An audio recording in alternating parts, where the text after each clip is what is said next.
Hello प्यारे दर्शकों, नमस्कार। स्वागत है आपका हमारे चैनल पीआर भक्ति पर।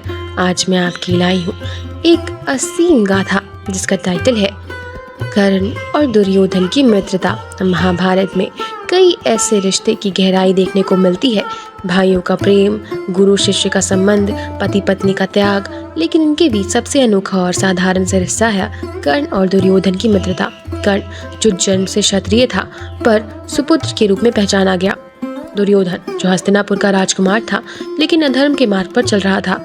दोनों का मिलन सामाजिक भेदभाव, संघर्ष और महाभारत के सबसे बड़े युद्ध की नींव बना। यह कहानी दो मित्रों की है जो हर परिस्थिति में एक दूसरे के साथ खड़े रहे, चाहे वो सही हो या गलत। कर्ण का जन्मजात योद्धा था, वह सूर्यदेव और कुंती का पुत्र था, लेकिन उसकी पहचान एक सुपुत्र के रूप में हुई। जब कर्ण ने गुरु द्रोणाचार्य ने धनुर्विद्या सीखनी चाहिए तो उन्होंने उसे अस्वीकार कर दिया क्योंकि वह सुपुत्र था। तभी कर्ण ने महान परशुराम से ब्राह्मण की शिक्षा ली। जब वो परशुराम को कर्ण की असली पहचान का पता चला तो उन्होंने श्राप दिया कि वह सबसे महत्वपूर्ण क्षण में अपना ज्ञान भूल जाएगा। कर्ण को हमेशा यह एहसास दिलाता रहा कि वह एक छोटे से कुल में जन्मा है और उसे क्षत्रियों की तरह सामने नहीं मिलेगा। फिर वह आया वह क्षण जिसने कर्ण और दुर्योधन की मित्रता की नींव रखी। जब हस्तिनापुर में धनुर्विद्या की परीक्षा हो रही थी तब अर्जुन ने अद्वितीय धनुर्विद्या का प्रदर्शन किया।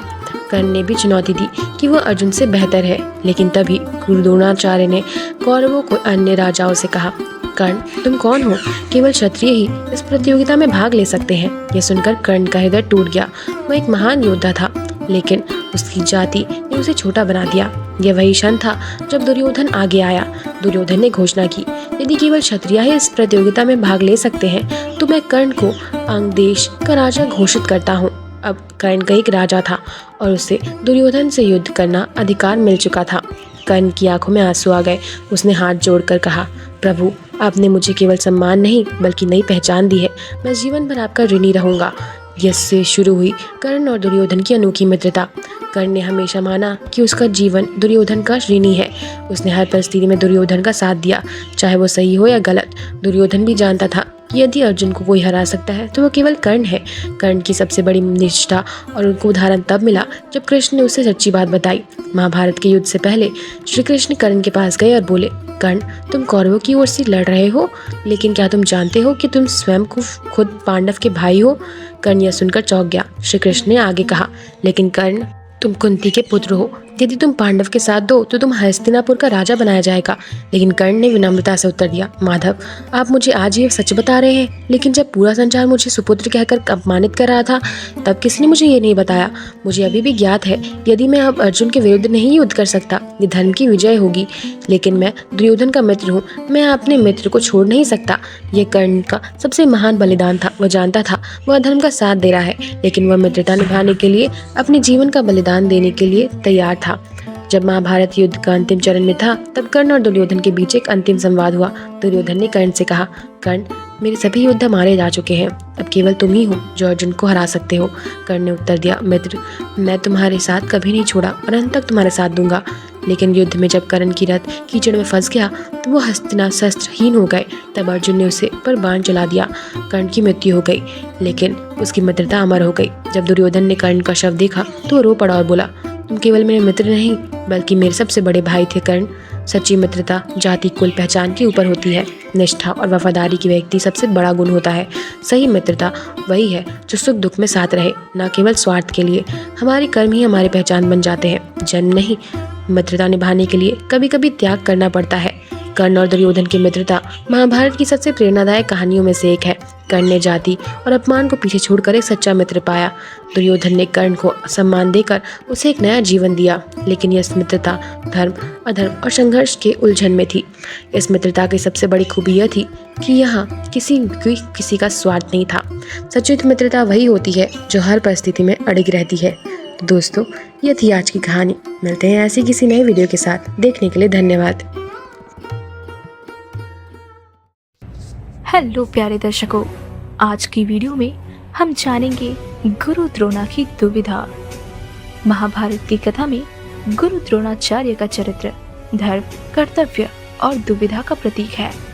द्रोणाचार्य का जन्म एक ब्राह्मण परिवार में हुआ था।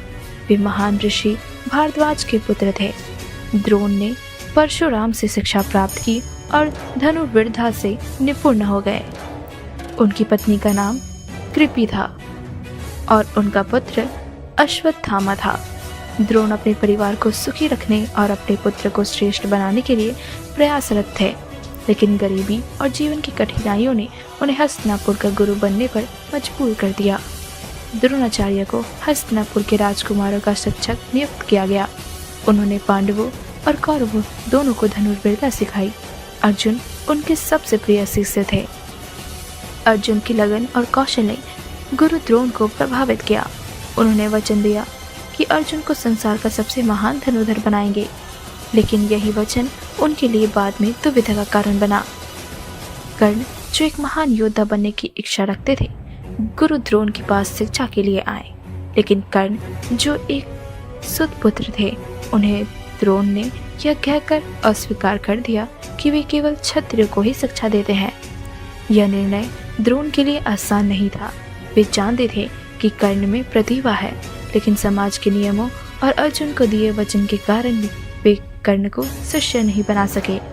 यह घटना उनके जीवन की पहली बड़ी दुविधा थी।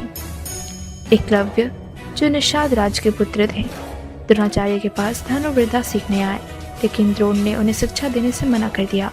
एकलव्य ने गुरु द्रोण की प्रतिमा बनाकर खुद से धनुर्विद्या सीखी और महान धनुर्धर बन गए। अब अर्जुन ने देखा कि एकलव्य उनसे बेहतर है, तो द्रोण ने अर्जुन को दिया हुआ वचन निभाने के लिए एकलव्य से उनका दाहिना अंगूठा गुरु दक्षिणा में मांग लिया। इस घटना ने द्रोण को धर्म और वचन के बीच की गहरी दुविधा में डाल दिया। महाभारत के युद्ध में गुरु द्रोण ने कौरवों की ओर से युद्ध लड़ा। यह निर्णय उनके लिए आसान नहीं था, क्योंकि वे जानते थे कि पांडव धर्म के पक्ष में है। द्रोण की दुविधा तब और बढ़ गई जब उन्होंने अर्जुन और पांडवों के खिलाफ युद्ध करना पड़ा। एक और उनका कर्तव्य और कौरवों की निष्ठा थी, तो दूसरी ओर उनके प्रिय शिष्य अर्जुन और धर्म का पक्ष था। महाभारत युद्ध के दौरान द्रोणाचार्य को सबसे बड़ी दुविधा तब हुई जब उनके पुत्र अश्वत्थामा की मृत्यु की झूठी खबर फैलाई गई। यह खबर सुनकर द्रोणाचार्य ने अपने अस्त्र शस्त्र त्याग दिए और ध्यान में लीन हो गए। द्रोणाचार्य की स्थिति का लाभ लेकर द्रुपद के पुत्र धृतयुम्न ने उनका वध कर दिया।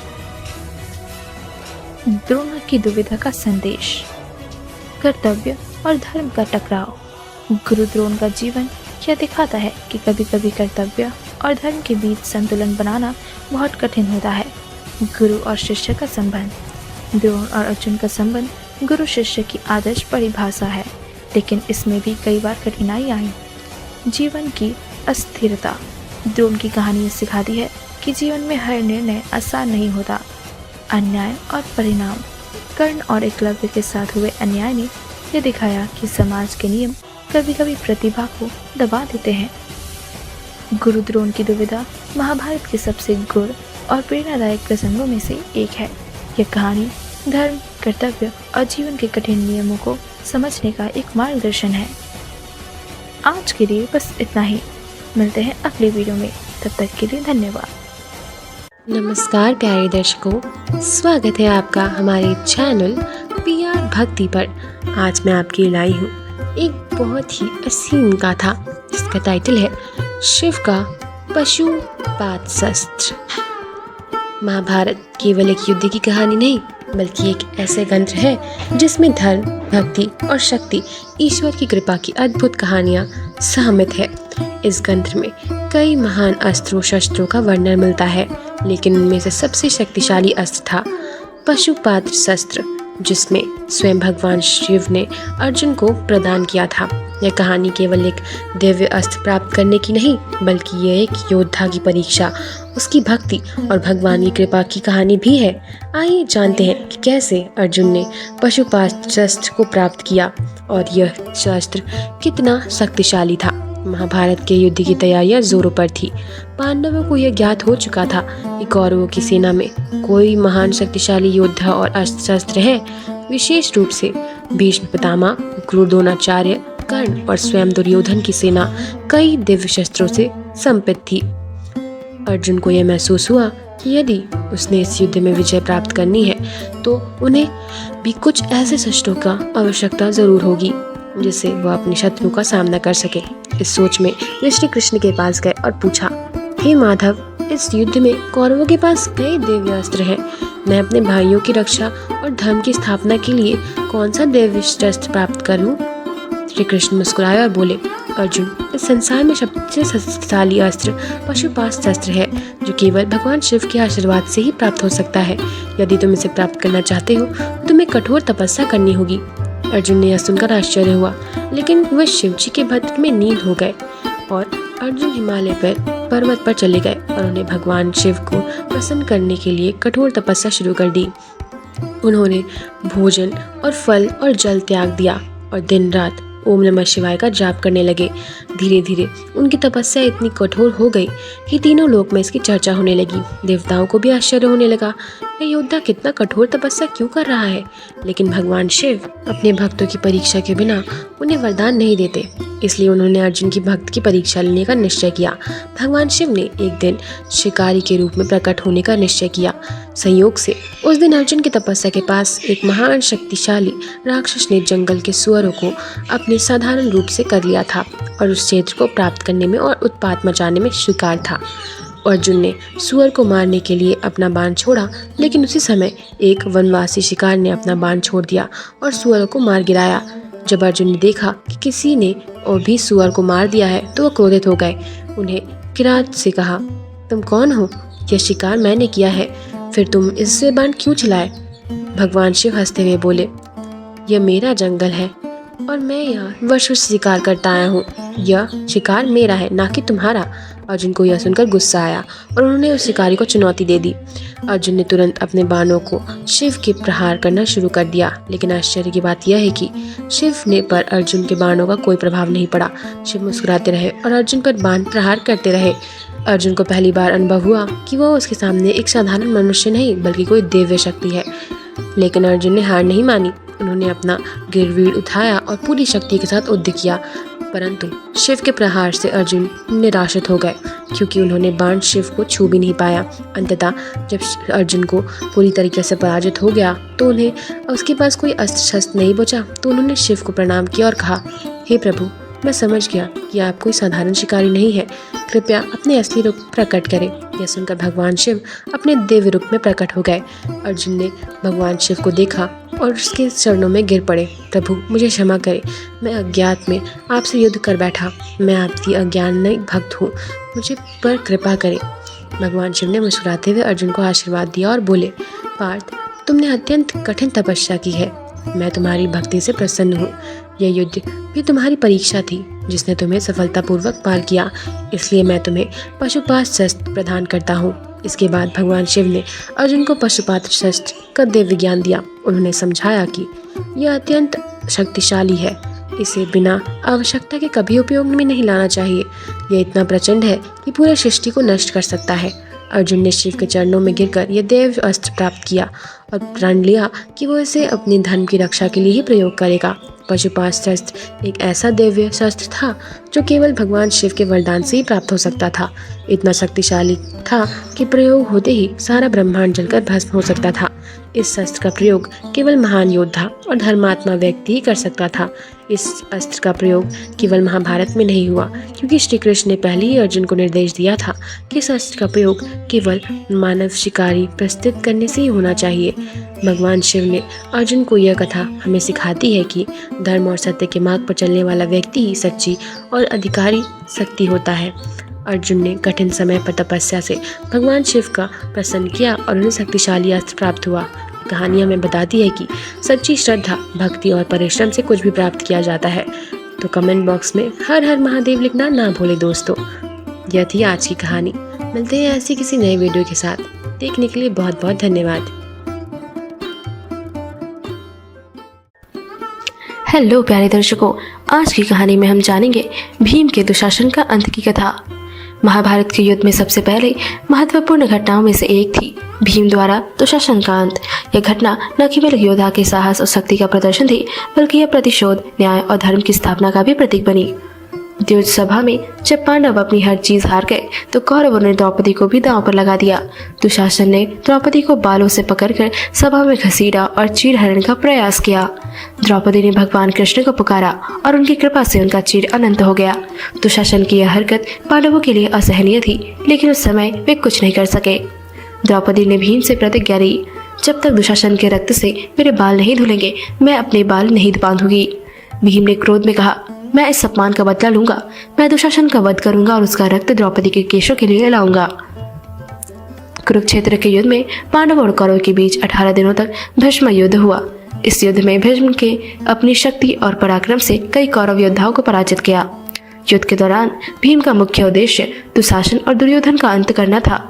उनके मन में द्रौपदी के अपमान का बदला लेने का दृढ़ संकल्प था। युद्ध के 18वें दिन जब पांडव और कौरव आमने सामने थे, भीम ने दुशासन को युद्ध के मैदान में चुनौती दी। दुशासन ने भीम का मजाक उड़ाते हुए कहा, तुम मुझसे बदला लेना चाहते हो, पहले खुद को बचा लो। यह सुनकर भीम क्रोधित हो गया और अपनी गदा उठाकर दुशासन पर हमला किया। भीम ने दुशासन पर अपनी पूरी शक्ति से वार किया। दुशासन ने बचने की कोशिश की, लेकिन भीम ने उसे जमीन पर गिरा दिया। भीम ने कहा, तूने द्रौपदी का अपमान किया था, अब तेरा अंत निश्चित है। भीम ने दुशासन का वध कर लिया और उसके रक्त को एकत्र कर द्रौपदी के समर्पित कर दिया। भीम ने दुशासन का रक्त लेकर द्रौपदी के पास पहुंचकर कहा, हे द्रौपदी, मैंने तुम्हारे अपमान का बदला ले लिया है, अब तुम्हारे बाल पवित्र हैं। द्रौपदी ने अपने बालों को बांधते हुए कहा, यह न्याय की जीत है। आज मैंने अपने आत्मसम्मान को पूर्ण प्राप्त किया। भीम का यह कार्य केवल प्रतिशोध नहीं था, यह धर्म और न्याय की स्थापना का प्रतीक था।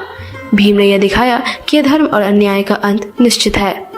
उनकी शक्ति और निष्ठा ने यह सिद्ध किया कि सच्चे योद्धा का कर्तव्य अपने धर्म और प्रियजनों की रक्षा करना है। भीम का दुशासन का अंत हमें यह सिखाता है, अन्याय और धर्म को कभी सहन नहीं करना चाहिए। प्रतिशोध तभी सही है जब वह धर्म और न्याय की स्थापना के लिए हो। अपने वचनों और कर्तव्यों को निभाने के लिए हर संभव प्रयास करना चाहिए। महाभारत की घटना यह भी सिखाती है कि शक्ति और साहस का उपयोग केवल धर्म की रक्षा और न्याय की स्थापना के लिए होना चाहिए। भीम का दुशासन का अंत यह दर्शाता है कि सत्य और न्याय की हमेशा विजय होती है। भीम का दुशासन का अंत केवल एक कथा नहीं, बल्कि यह हर इंसान के लिए एक प्रेरणा है। यह सिखाती है कि धर्म, सत्य और न्याय का पालन ही सच्चा जीवन है। मिलते हैं अगली वीडियो में। जय महाभारत।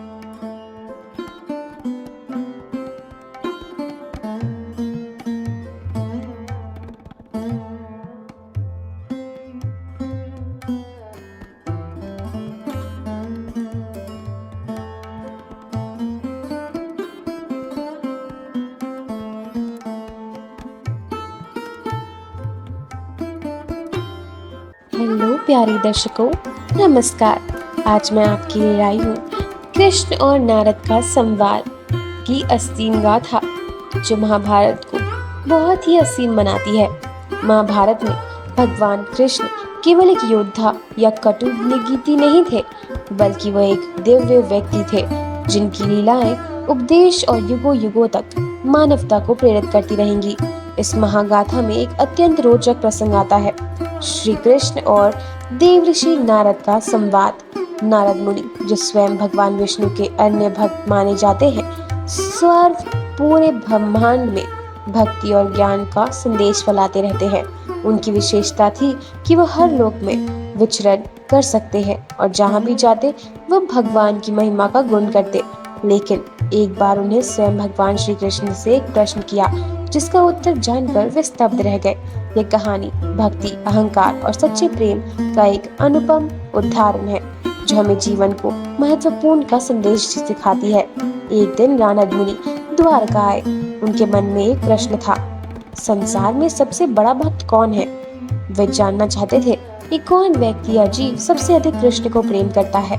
नारद मुनि ने मन में यह विश्वास था कि वे स्वयं को ही सबसे बड़ा भक्त मानते हैं, क्योंकि वे हर समय भगवान का भजन करते रहते थे और हर लोक में उनकी महिमा का गुणगान करते थे। जब वे श्री कृष्ण के पास पहुंचे तो उन्हें बड़े ही सहज भाव से पूछा, प्रभु, मुझे जानना है कि संसार में आपका सबसे बड़ा भक्त कौन है? श्री कृष्ण मंद मुस्काए। वह नारद मुनि के मन में उठ रहे अहंकार को समझ गए थे। उन्होंने उत्तर दिया, नारद, तुम्हें यह जानना है कि मेरा सबसे बड़ा भक्त कौन है? तो फिर जाओ और इस संसार को देखो, तुम्हें उत्तर स्वयं मिल जाएगा। श्री कृष्ण ने नारद को एक गांव भेजा जहाँ एक साधारण किसान रहता था।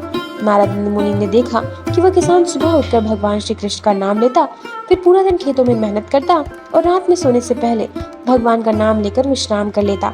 नारद यह देखकर हैरान हो गए। उसने सोचा, यह किसान तो दिन में केवल 2 बार भगवान को याद करता है, फिर भी यह भगवान का सबसे बड़ा भक्त कैसे हो सकता है। वह द्वारका लौट आए और कृष्ण से बोले, प्रभु, मैंने देखा कि वह किसान केवल सुबह और रात में आपका स्मरण करता है, जबकि मैं हर समय आपका भजन करता हूँ। फिर आप सबसे बड़ा भक्त उसको क्यों मानते हैं? श्री कृष्ण ने नारद की शंका को समझ गए।